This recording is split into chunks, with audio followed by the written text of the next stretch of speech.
Speaking from the district attorney's perspective, I would like to say that even though there's disappointment among the law enforcement community anytime a law enforcement individual has broken the law, it is a proud day, in my opinion, for law enforcement in that we have dedicated individuals in the Huntsville Police Department and a prosecutor in my office who did a bang-up good job on this case, and we're very pleased with the result that justice was had here.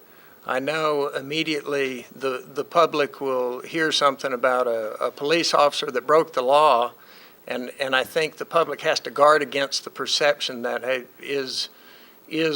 are there dirty people in a police department? When you put it in perspective, Huntsville Police Department has 400 officers approximately, and out of any group that has 400 employees, it is only natural to expect that there will be a bad apple in the group. But I highly commend Huntsville Police Department, the kind of department they are, how they conduct themselves, the kind of investigations they conduct.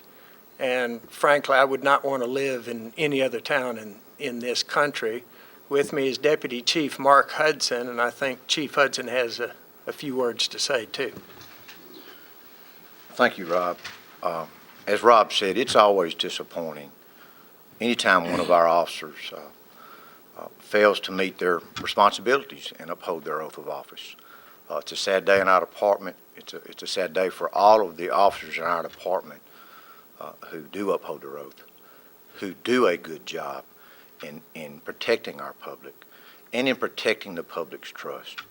The message I have for everyone in Huntsville is simply this.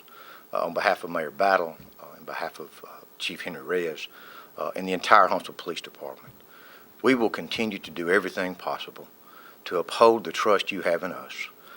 And whenever issues and incidents like this occur, where we have officers who fail to do that, we will take whatever corrective actions are necessary to remove that officer from our department or to correct their performance and their conduct so that it does uphold the trust.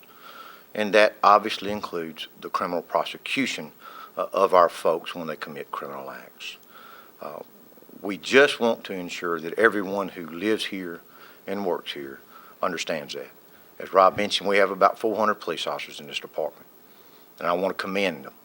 The vast majority of them are very good people who do an outstanding job protecting our community, protecting our families, and they do it every day, 24 hours, 365 days a year. And I want to commend them and thank them, and I want everyone in our city to remember and keep this in perspective. We had some guys make some mistakes, and now they've paid for them, but the vast majority of our people are here for the right reasons, and they do an outstanding job for each of us.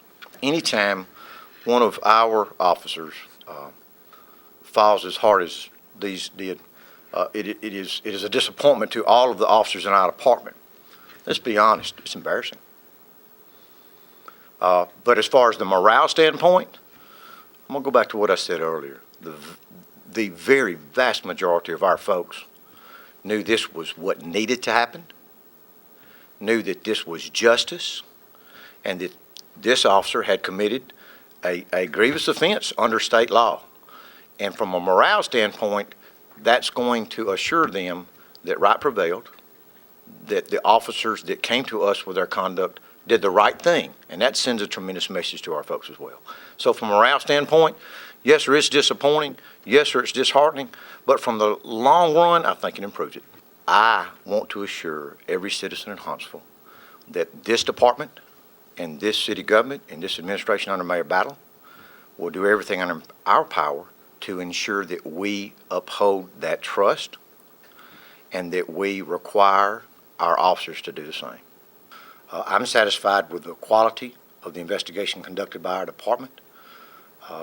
Obviously, the jury felt we had stronger evidence on this one charge than perhaps existed on the other three.